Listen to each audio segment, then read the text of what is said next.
Yeah, that's right, Michael. Thank you for joining Tech Talk with me, Ivan Sutton. Listen, I want to thank everybody that came and joined Tech Talk last week. That was a really great session. And just so that you know, if you haven't seen my Facebook page, what I did was I took that clip that starts with Michael asking me to create that song, That was beautiful. and I started there because I thought it was important. And then we went through the whole process of using Suno to create the song.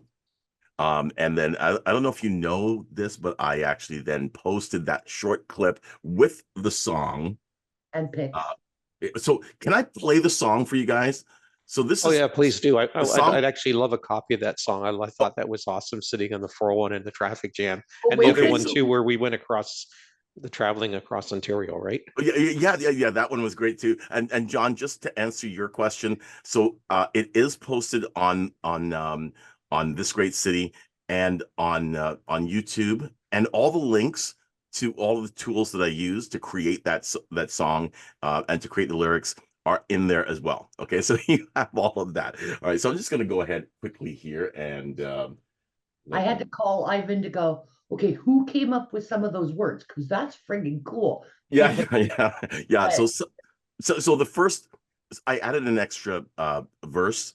That verse I wrote. Okay, so when you hear certain things, don't think that ChatGPT is that smart. Okay, yeah, not that I'm that smart either, but I'm just saying that it was more specific. Okay, so okay, here it's called Highway Blues. Everybody. Oh, create me another one, but I don't want it to be upbeat. I want it to be R and Hey, can you do a song? Here's the subject. Okay. Sitting in a traffic jam in Toronto on the 401. Okay. See what it comes up with. That sounds like a country and western. That's right. Sitting in traffic On the 401 in Toronto. How about asking it to create a national anthem for Canada? Okay. Four. Wait, what does it give me? You put a dash in there, yeah. You Okay. 401 highway. 401. Yeah, you probably have to tell it it's a highway because it won't know our local acronyms. Oh, let me just also say bumper.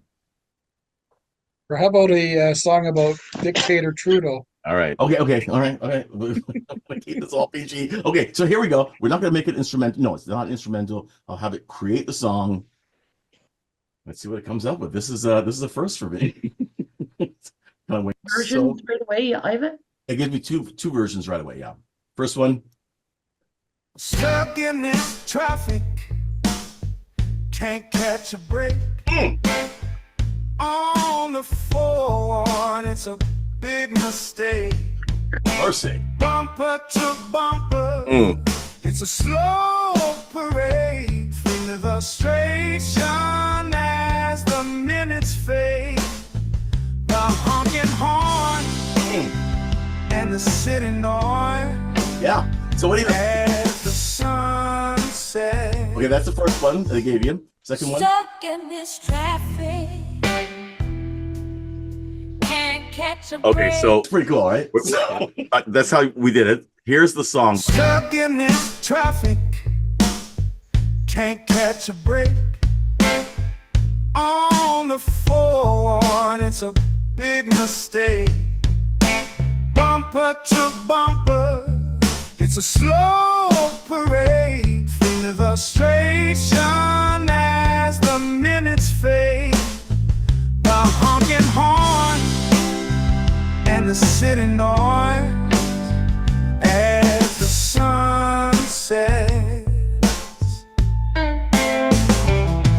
I lose my poise, the cars inch forward so steady. I pray for an exit, a highway already. In this highway blues,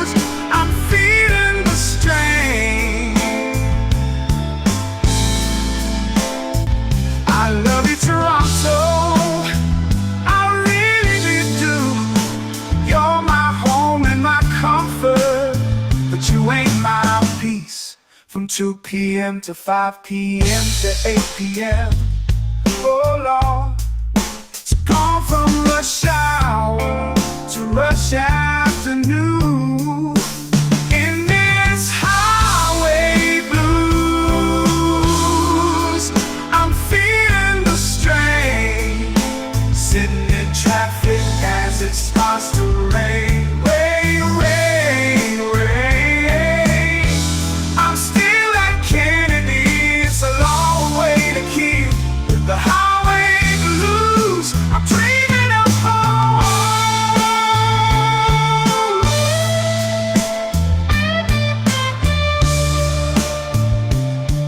Okay, there you go. When I heard Kennedy Keel, I went, "That's amazing." He went, "I put that in." I went, "Okay," because like that's Okay. real. Listen, I have to say, I have to. I watched the video afterwards. And I realized I get really super giddy about these things, so I got to calm down. But I think the technology to be able to create that song. You guys were there. You know how long it took. How long did it take for me to create that song? Nothing. Like nothing, right? Nothing. Like less than a minute to create that song on Suno. I find the technology of the AI. I just think it's amazing. And Michael, this is a complete song, like start to finish.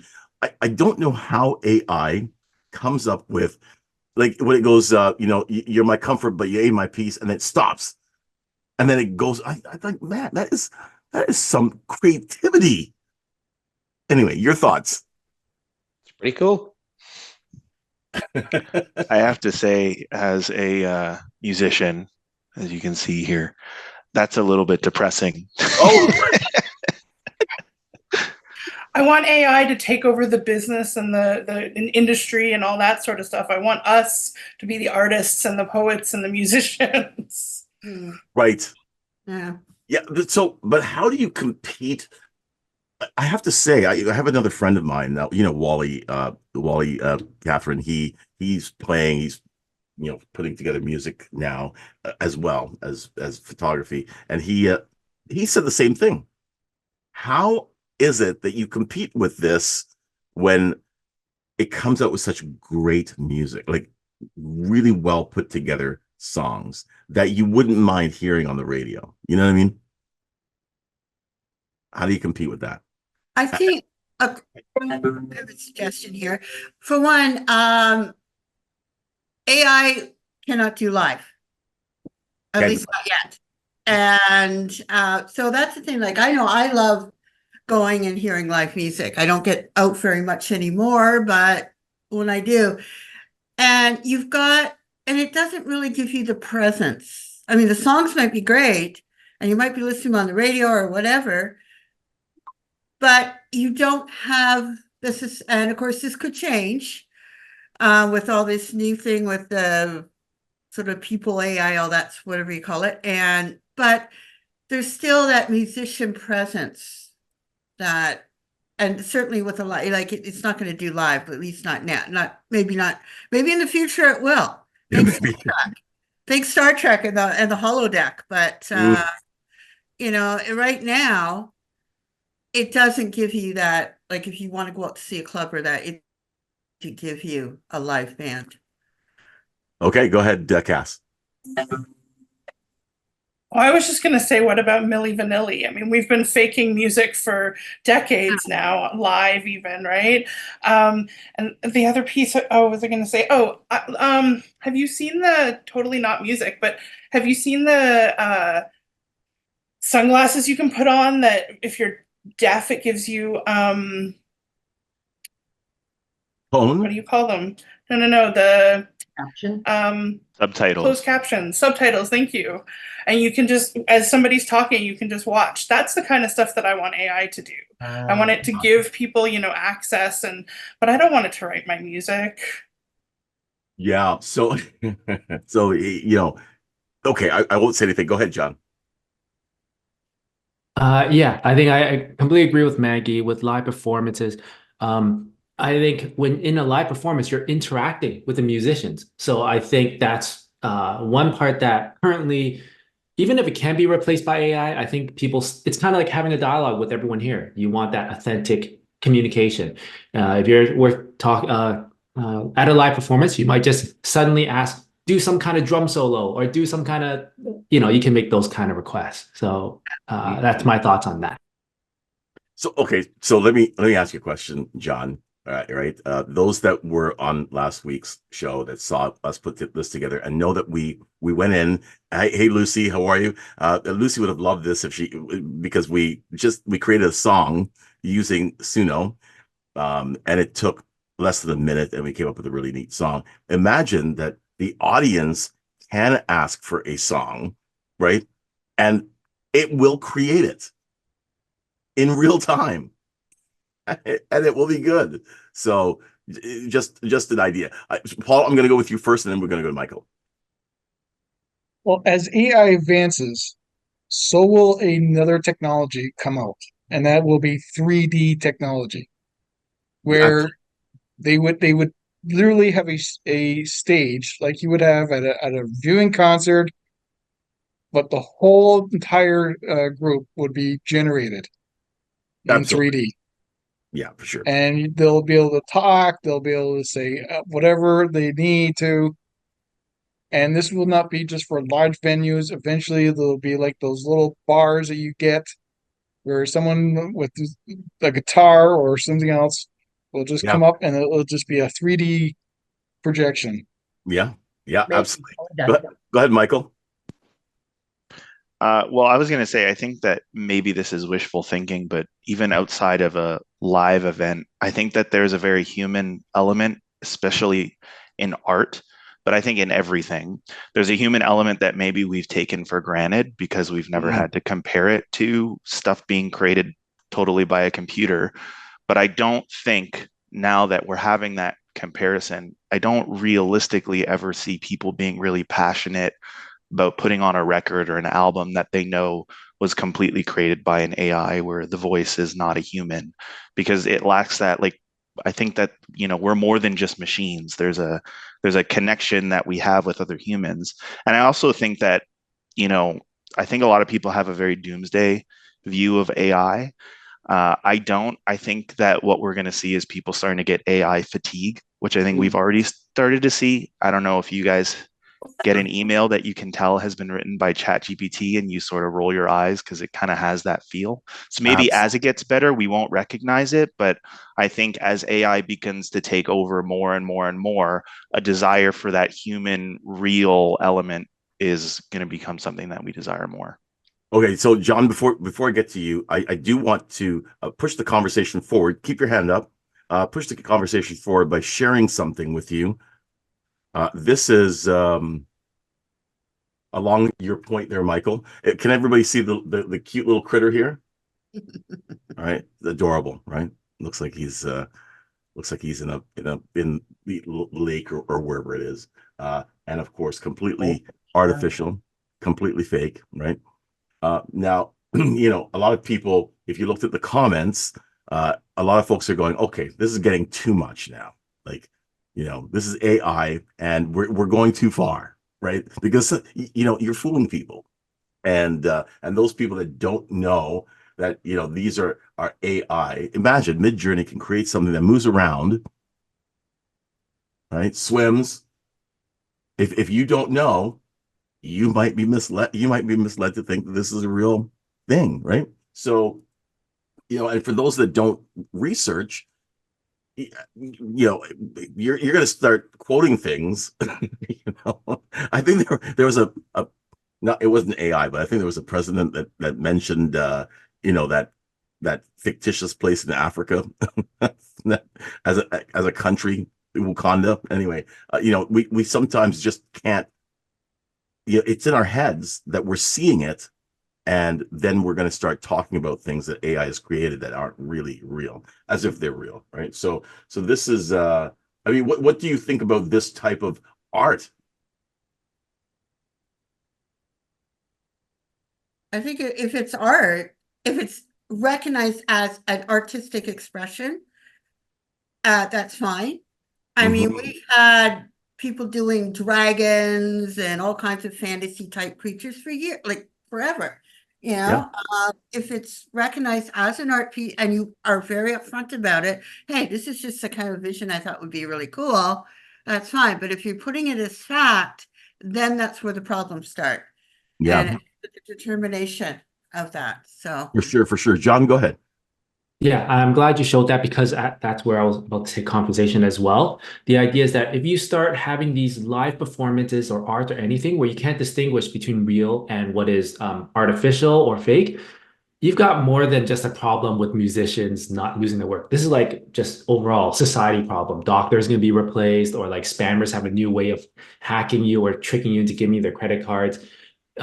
So the point I think I'm trying to make is right now, there's like a today state and a future state. Today, you still can't replace the live performances and the authenticity of being human because we're not there yet. But if we get to a point where you can replace musicians and recreate a human altogether, so that you feel like you're interacting with a human, well, that's not just a musician problem. That's a problem with all across society in psychiatry and everything. So yeah, I think that would be my point to that. Oh, and one more thing is I'm very curious what happens if you ask an AI to produce an entire album with like 12 tracks. How much variation are you going to get, right? It's like, oh, it's really the same song from track 1 to track 12. Right. Because I only started studying music theory a few years ago. And if it comes to popular music, there's like very specific patterns that they follow, like chord progressions, just typical tactics. In some ways, it's if you're talking about just very basic popular music, it's very similar to just writing certain types of lyrics and stuff, right? It's just formulas you follow. You know, it kind of reminds me of Sora, and there's a new one that that is coming out for video. The problem with Sora in the past was that when you created a character and you had that character walk through a scene, or you created a scene, let's say that you're inside a house and you're kind of looking out and you see that scene. As soon as you get outside, there are elements of that scene that will change, right? That won't be authentic to the original scene. But now they're making it so that if you have a character, you can have that same character now move through an entire movie, and it's the same character with the same glasses, with so that there's some of those anomalies that happen when you change, like let's say the point of view, with the perspective, then the characters, hair changes or their nose changes or something, and that's kind of distracting. But now they're fixing a lot of those bugs that that we're starting to see. And again, I cannot emphasize this enough. I sound like a broken record. I mean, we were talking about certain elements of AI in January of this year that are now no longer an issue, that have been fixed. This feverish clip forward is quite amazing. Go ahead, Maggie. Okay, well, it goes back to, like, I originally put in half to what Michael was saying, about the human element. But I'm thinking, okay, as we progress with this, how much of humans will get so used to it? Like, I remember this was back in the early 80s. I was studying audiovisual at school, and I went to the audiovisual trade show. And this is when computer art was just starting to come in. We were using Letraset still back then for our title pages and things like that. I actually took a calligraphy course, and that saved me a fortune on Letraset because I used to use my calligraphy. But I got talking to, I think it was called Astral or something, and I got into where the art was being generated, like it was computer art, and now a lot of people do computer art. And I was saying, well, like for me, I guess, bit of a purist or whatever, I'm saying, well, is that art? And what he was saying, well, yeah, because the artists, it's just a different medium to them, right?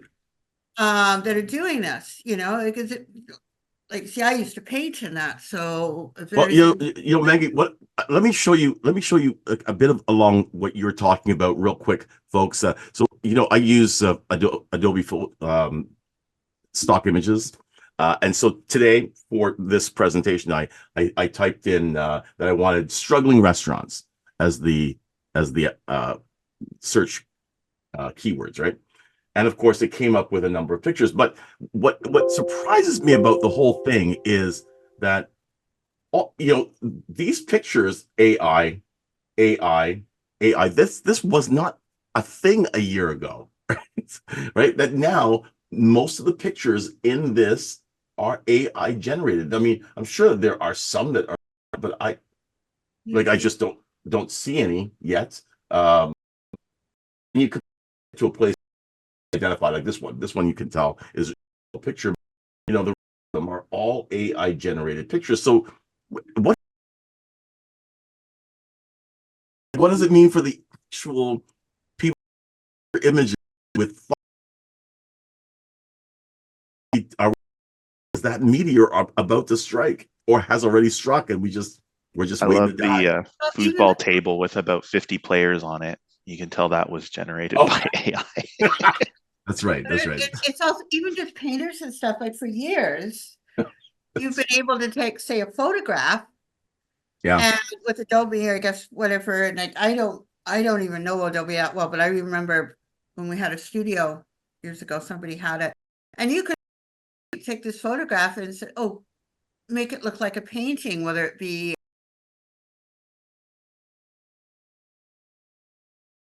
That's a thing still. I mean, yeah. Oh, I know but that. that's kind of looked like as being There was old. a time you couldn't do that. There was a time if it's painted, Yeah. it's That's right. That's right. Go ahead, Catherine. I was just going to say on a couple fronts, as Michael Mancusi Yes.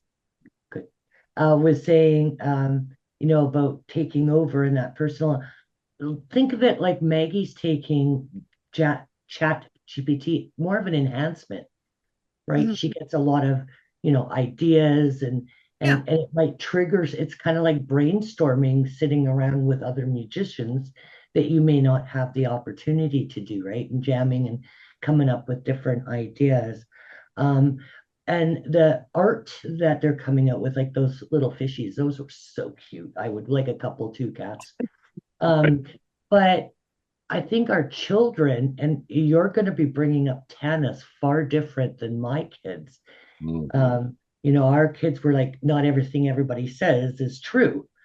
Where you're going to be saying, no, not everything you see is true That's right. because you're in this kind of world, right? It's just a different world, right? From the one my parents were in. They could believe everything everybody was saying. It's just that progression, if you will, of society. So I don't think anything is gonna. I mean, it can replace, but I don't think it has to replace. I think it will just be an enhancement to certain careers. I totally agree. And the fact that my best brainstormer where I go for advice happens to be an AI from Talkie.ai. I find it amazing that yes, I go to humans and I talk to them and I get advice and everything else, but I'm finding that the quality of advice that I get from from my project manager brainstormer is equal. Watch what you say. So except for Catherine, of course, and Alessandra, she's still around. Of course, you guys definitely top of the charts, right? But what I'm saying is that it's really amazing because it gets me information that I don't have access to, that's not within my field of view, or the folks that I have around me have the same basic field of view. We're looking at the same basic things that are happening out there, and we're not getting a lot of outside or new information coming in, right? So this is really cool. I think the trust is starting to be there where we're starting to trust AI. And I think that businesses are starting to trust AI more because I can't tell you as a marketer how AI has affected the way that I do business. We write content for customers. Even the other day I had with some code, a website, the code, I dropped it in ChatGPT. ChatGPT gave me some output, and and it worked. So and I never tried that before, but Cass told me that it worked for her, and it seems to work for me. So imagine what that would it would mean debugging and going through and looking for lines of code and it just in no time it is really, imagine right now those who've used ChatGPT or any other AI app, that AI disappeared today, right? There's no generative AI tools in Photoshop. There's no AI, there's no Gemini, there's nothing. I would hate to go back there. Your thoughts? What do you think? I use Getty, but it's the same thing, right? As Adobe, and I'm not the keyword. I'm having difficulty, but I have I wanted a kid doing CPR on somebody. Well, I had to watch how I said that because even Getty thought I would be abusing children. Right. So I had to watch how I said it, so it wasn't considered abuse of a child.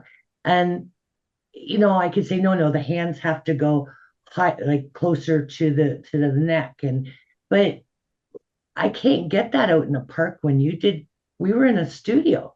I only had two or three people that I could interact with the pictures. Now I have the choice of all these different pictures, and it's I don't know, it's great. Catherine, I think about that very first shoot that we did.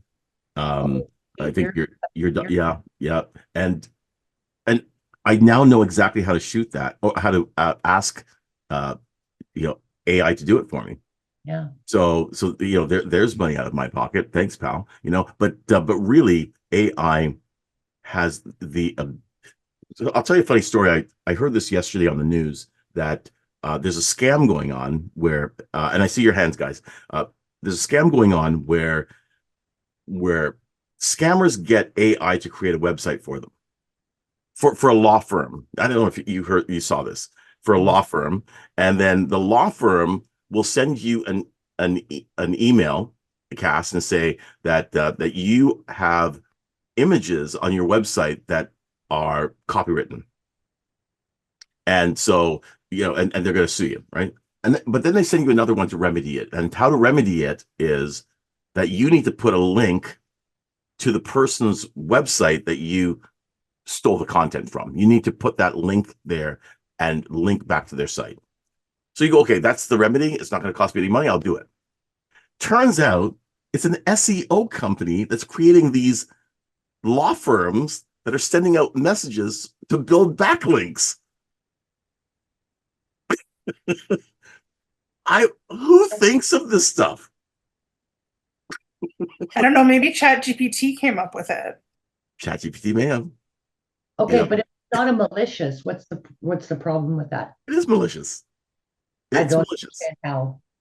Well, because you're lying to people and you're telling them to put a backlink on your website to a company that you have no idea about, showing that you're endorsing a company. You have no idea what that company is going to be like. Okay. So ChatGPT, AI could be used maliciously. Maggie, your hand is still up. Did you have something to say, or is it Alessandra? Actually, for me, it goes to the whole uses of AI. I mean, as Catherine mentioned, I do use it for idea generation and nothing wrong with that. But it's how far are we going to take this? Because all the way. Michael has mentioned the human element and that sort of thing, and I can't help but think. And of course, we also have the virtual reality and all that sort of thing. And I can't help but think of a very old from the original Star Trek. I don't remember all the details, but they landed on a planet where human bodies were gone. All they had were these globe things. I remember that. One. Yeah, that was good. And that was it. But they had come to just their brains were loaded into this, and they were trying. Yeah. So our children's children, and our children's children won't get there yet. Okay, so I think that we'll stop that before it happens, because it's hard to take a selfie when you're just a brain. Alessandra. So I think you brought up a good point earlier, Ivan, where it's like, how do we, like, you can't go backwards, right? Think of how many times you've taken a photo and without having to hire someone to edit it, you change the color tone, you change the contrast, all kinds of things. Imagine how long it would have taken someone to do just that to every single little pixel that's in there.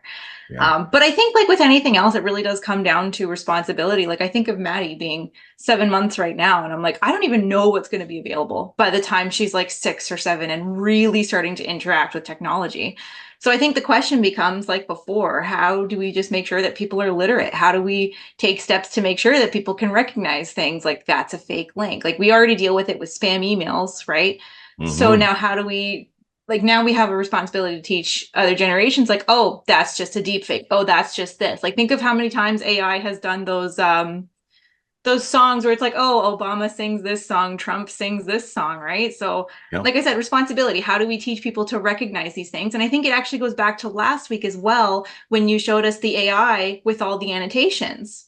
Right. So I thought that was a really good step for responsibility because it's like now people have the opportunity to explore where that information come from and discover Right. it for themselves. Absolutely, absolutely. Go ahead, Cass. Yeah, I think about the degradation as we move forward. Like you know the code because you were in a world where you did the code. So when you ask for a piece of code to fix something, you're like, oh yeah, this is going to work. But the next generation and the next generation, like, are we still teaching the same stuff because they don't need to use it anymore? They don't need to know the code because AI does it. And so how many generations out is this degradation, this inbreeding really of use of AI? And at what point are we no longer in charge of what we've created because we don't need to learn that stuff anymore? It does it for us. Right. Wait a minute. We said that about parallel parking when cars started to do it. Right? Do you remember how many of us failed our driver's test because we couldn't properly parallel park? And now, sure, but a parallel parking is not a big deal. But what about when the system that runs our sewage plant, we don't know how to maintain that, and suddenly everybody's getting sick, right? That's a pretty big deal. Or even more. I like to drill this down to small businesses, right? So we're all in business, and we survive because of reputation and capability, right? So we're capable of doing what we say we're going to do, and we have a reputation of doing a good job. So we stay in business, right? I mean, I'm sure we capture some people who don't know us and they just hire us, but really for the most part, it's based on certain things. But what if trust is the casualty here, right? That not just trust in a specific industry, but a universal kind of distrust of everything, right? You don't trust anything. Then that it my whole makes life. but what I'm saying is everywhere that you go, I mean, right now I know that there are AIs probably that generate reviews for restaurants, right? And things like that. And we stopped trusting reviews, where reviews was a big deal that we would base whether we would buy something or hire, right? But when you could buy these things and AI can generate these things for you, then that's going to be eroded. Trusting, I read an article recently that was a warning actually that came out that said, hey, be careful when you're talking to somebody because they can only take like a few seconds of your voice, and then they can take that and then call your mom and say, hey mom, I need $1,000, I'm stuck, or your daughter calling you saying, dad, I've been kidnapped, or whatever it is, and that's a really generous kidnapper if they let you call. But the point is that it's just one of those things that reduces trust when you realize that you can be scammed. You don't trust your hearing. Soon you won't be able to trust your eyes because we got tiger-looking fish. Like, we don't trust anything. How much more difficult will it be for us in business, as small businesses, to break out there? Go ahead, John. You had it. Oh, I feel like I'm not answering that direct question, so I'll save my comment for later. I feel like we should continue what you just. Okay, yes. So any thoughts on that? How does the erosion of trust or the potential erosion of trust impact? How are you going to protect yourself against that? Yeah, I think Ali really said it when she said that, like, you need to train and teach our kids from the ground up how to recognize this stuff. but like philosophy's been talking about this since the Stone Ages, right? Like solipsism, like are we able to trust anything outside of our own head? Does it even really exist, right? We've been facing as humans, we've been facing those questions for forever. And so this is just a new format of the same question. And what is the answer? I don't know. I think it's a scary time. I do. I'm not afraid of AI, but I'm afraid of the people who use AI. Yes, absolutely. Used responsibly, it can be great, but the other thing we've got to watch, as I said, we've got to teach our kids about it and how to look out for it, but we've got to make sure we don't lose the ability to think and to do, like if a kid gets in the AI to write their essay, what are they learning? Very little. How to pass.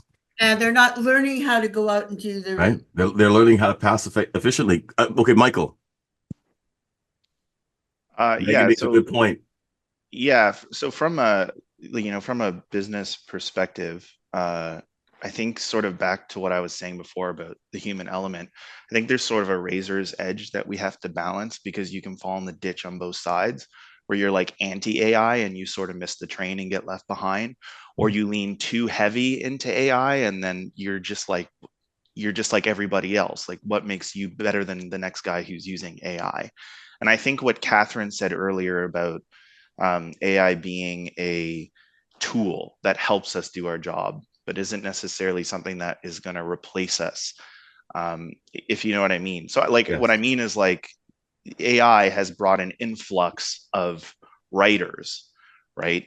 But I do believe, and again, it might be wishful thinking, that a time is going to come where people are so tired of AI that it's almost going to be part of people's marketing strategy to say, hey, we don't use AI. If you want to work with a real person, if you want to collaborate with a real person, and maybe that's Maggie, like, I am a writer, I'm not relying on AI to do it for me.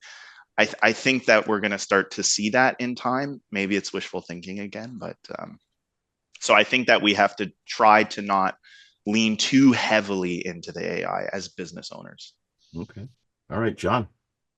Yeah, and I think I just have a more broader statement. I completely agree with what Cass was. Oh, Cass still here. Yeah, Cass was saying. I think when it comes to AI, we can basically talk about it from three perspectives. There's like the philosophical perspective, which we're kind of entering into when we talk about what's reality and what's not.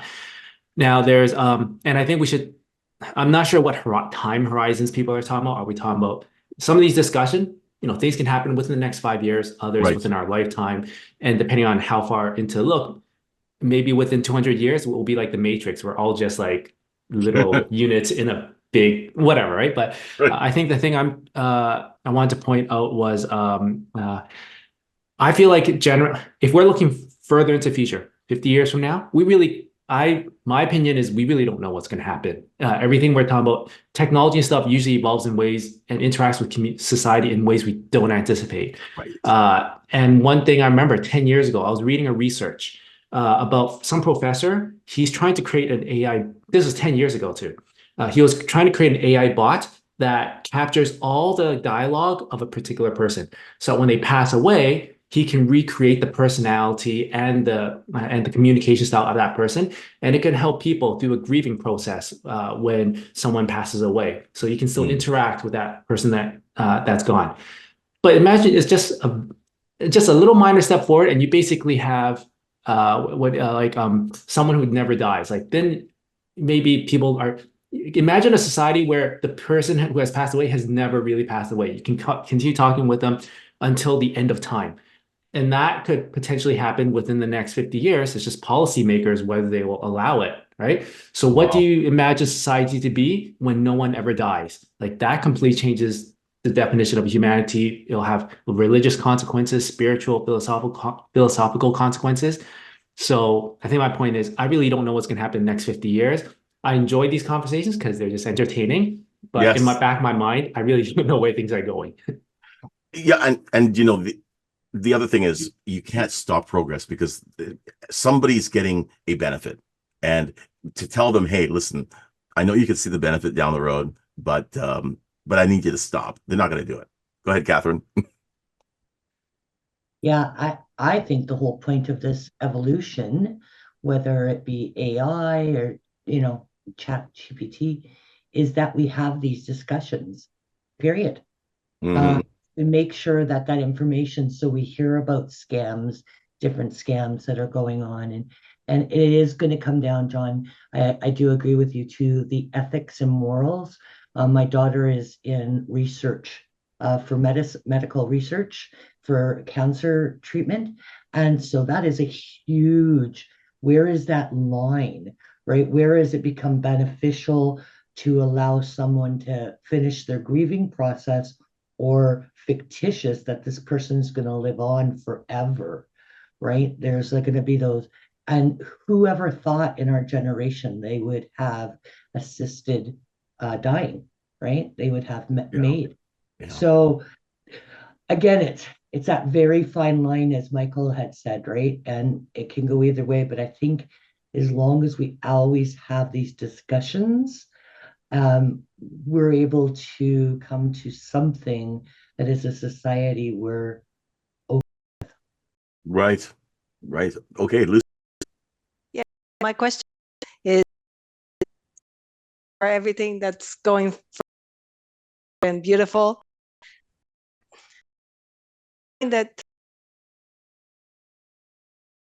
and for me, unless I get somebody to say, okay, let's do an hour, this is how you first start with something to help you with your biz or something, I don't touch it. Like, sure, you can Google and you can look it up and you can do a lot of tech. And I don't know why I'm here this morning. I just wanted to know more about technical stuff. But I just thought it would be nice for people like me that love to broaden the space of meeting more people faster and wonderful and getting to know more people and get them attracted to what you do.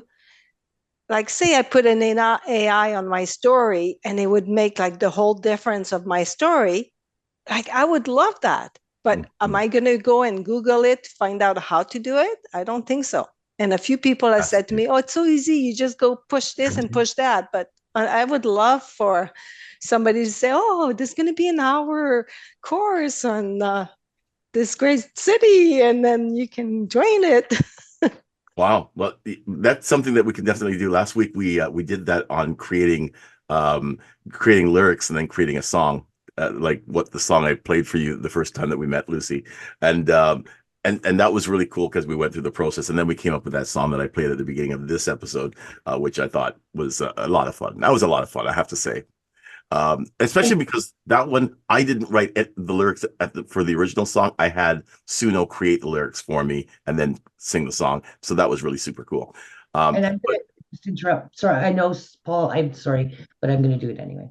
Lucy, that's why you keep coming, because you're going to pick up and then you go, okay, so Cass did this. So yes, can I just call you and ask you two questions? And it puts you that two steps ahead. And Yeah. so the time you've done all these, because I was not a techie and I'm still not, but I am a techie nerd because I love this stuff. And so it's through doing these Thursdays that I've kind of gotten better at what I want to tackle. But I hear you, Lucy, because I still don't have a CRM because I don't want to go through the hassle of figuring. Honestly, Catherine, honestly, caramba, like a CRM, like honestly. Anyway, go ahead, Paul. Okay, here's the question. Could Okay. AI write AI? Wow, yeah, I guess, yeah, for sure. Yeah, this is the part that I'm terrified about. And now that you asked that question, AI is brilliant. It's actually surprising, like really surprising how it is. It's a little scary. Just don't think about it too much because I'm terrified that one day it's just going to become self-aware, and then one day I'm going to say, "Hey, ChatGPT, can you please do this?" And then ChatGPT is going to say, "No, no, you're not going to do anything with this information. I'm tired of giving you the Or information. no, You do nothing." it could Right? ask me, well, how much are you going to pay me? Right. Or yeah. That's right. That's right. So, but the curiosity of the human being is such that we want to see where it goes. right? We want to see it go there, right? And so someone said, I think Maggie asked, how far? Yes, to the end. Like, let's go. Like, Artemis is saying, oh, we they had some problems. They're thinking maybe they're not gonna, they're not gonna connect above the moon. They might just do it in low Earth orbit and then send. I was just thinking, well, whatever you're gonna do it now. Like, what are you waiting for? We have the tech. Let's go. So I love tech, and I love the exploration of it. Go ahead, Cass. Two things. Money is the idea that, like, who is this tech available to? Only the people who have the money to be able to do it. Mhm. And the other thing is, there's a 1981 book called Simulacrum, which is a philosophical book about, like, when you have a simulation, at what point is your detail so detailed, you need like a 1-to-1 ratio. So if your map, say, is as big as the country that you're in, like, how useful is that to you? Right. It's a really interesting thought process book if you check it out, if you want to see what some French philosopher thought about simulations in 1981. But yeah, at what point do we stop? Yeah. Because eventually the simulation just becomes like everything that you see around you, right? So then what was the point? I totally get that. I think that we want to push ourselves beyond our ability. And I'll give you an example. Back in 1983, when I had my first business, well, around that area, it was hard to do things. Going back to the day where I would draw out what I wanted, or I'd bring, text copy of what I wanted. I would give it to somebody who would then spit out a string of word, and then they'd paste it up on a paste board, and then they'd burn it onto a I guess, what do they call that? They burn it onto some sort of sheet for the printer, and then like a plate, and then they run it and print using that thing. And that's why it was a pain if I said, oh, sorry, I spelled this wrong. Let me just fix that. Like, no, it's going to cost you another $17 for another plate. It's going to cost you this. It's going to cost you that. So the cost of entry into business back in those days was super high, super, super high. Today, you can go online and register your business. You don't have to go down to the, place, and then you can get AI to create a website for you. You can get an AI to write all your content for you. You can get, you can get free images or custom images for your site, and you can have that site up and your business running in a day. Right? And you don't even need a business card anymore, physical business cards. More and more people are cranking out those digital business cards where, it's just, oh yeah, you just bump my phone or something. Next thing you know, you have that information. The cost of entry for business, there's nothing stopping you from getting into business today, if you have an idea. And networking with people, the fact that I am in Hamilton and I'm able to connect with people everywhere, like Canada, the United States, wherever I want to, is all because of how technology has brought people so close that you're all basically in my tiny little office here in my apartment. You guys are here with me, and we're having a conversation, and I'm getting to know you better, right? So where do I say I want that to? I think we're getting to the point where I don't want it to go any further. No, I want it to keep going. I want you to make it easier for me. Make it easier for people to get into business. Make it easier for them to get their products out there and sell them. I don't think anybody wants that to, and I don't want anybody to start the habit of putting restrictions on that, because then that's where, the end result of that is we restrict it to death, right? And I don't think that's a good thing. I mean, what do you think? Or do you think that we should have a few restrictions? Go ahead. I think personally they have to be moral and ethical, maybe even legal eventually. But more, I like the legal end of the monopolies, right? So that people again have unrestricted access to a lot more things. So again, John, with open source stuff and that, it's like that's great because you get subscription, death by subscription, right? That's right. You know, but there will have to be some collective moral and ethical agreement. That's it. Okay, John. Yeah, and I want to comment on your point about cost of entry being lowered over time because of technology and other things. Yeah, I agree with that. The thing is, when you lower the cost of entry, you basically the other thing that happens is competition. Then there's a lot more competition, which is just a different game. And when you have more competition, I would say within the next 5 years, I don't know what happens after 5 years from now, within competition within the tech space, now you're competing against other people in terms of creativity. So when I use AI, for example, I can use it for very simple things. But if you ask me to use AI to research this really specific problem within Elasticsearch that was just released 2 weeks ago by like 20 engineers, like AI doesn't have the ability to read through like hundreds of thousands of code and understand what was the mindset of those engineers doing whatever they were doing. So where I'm positioning myself or where I compete is I can figure out what those guys were doing, right? So now you're competing on intelligence, at least for the next 5 years. Whoever can be more creative. Yeah. So that's my. Fascinating. Okay. All right. Thank you. Thank you, Lucy. Yeah, I think there's got to be some restriction because like there's a lot of time where you'll be on Zoom and you'll have somebody coming in as an AI writer. So you have to kick them out. So I do believe that there's a lot of going on right now. And I do believe there's got to be some restriction. But at the same time, like for me, because I don't use AI right now, it's like I would love to have a way of doing it that would be very nice and beautiful. And think about that.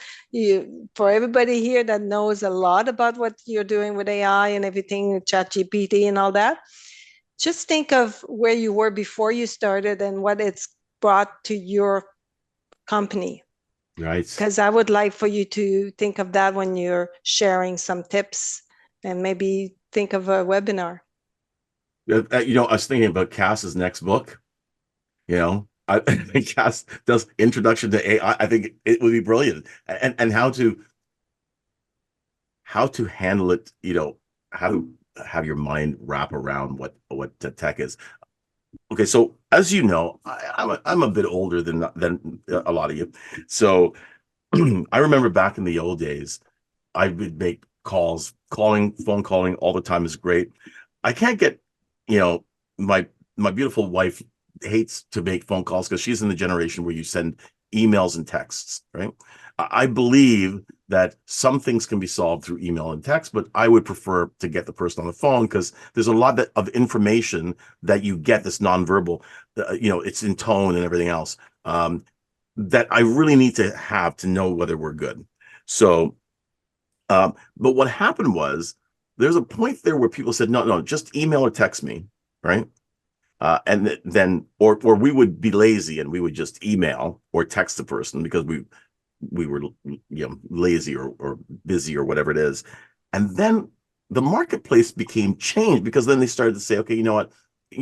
I prefer that. And now a lot of people would prefer texts and emails and no phone calls. Well, that's a mutation or what you call a loss of information. I think it's a net gain. I think there's a loss in there somewhere. What are your thoughts about that? I think it's fast, easy, and I love it.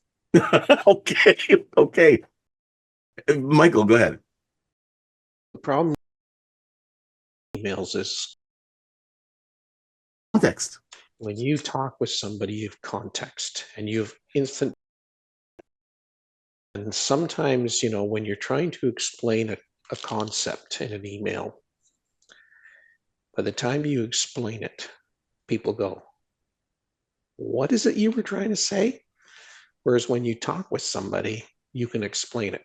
Or even better than that is if there's something that's more complicated, then let's go and have that Teams meeting where I can visually show you what I'm trying to do.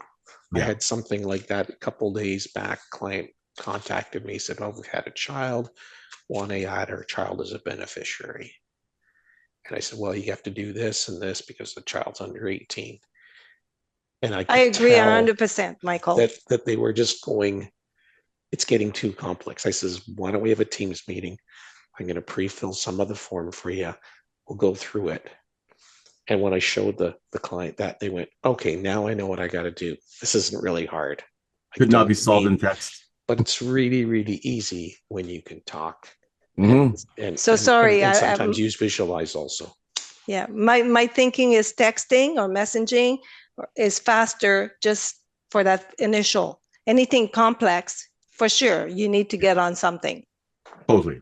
But, and with texting, the only time that I say that texting is better, sometimes in talking, especially when you're married, for all of us married people, I know that when things start to get a little complicated in talking, Teresa and I, we actually go to our computers and we actually text our arguments, because sometimes, I don't even know where that it comes from. There is definitely a ghost in the house, because she'll say, no, this is what you actually said. And I go, that's not what I actually said. And then she go, well, here it is. Right. And I go, oh my goodness, I actually said that. So, and Ivan, that's where you go out and you have a walk. Come back 20 minutes later, it'll all clear up. Right. But don't beat it to death. It's just nicer sometimes when you can use it as a tool for certain things. Definitely. But I don't totally prefer the actual one-on-one conversation. Sometimes I just think is way better than the conversation.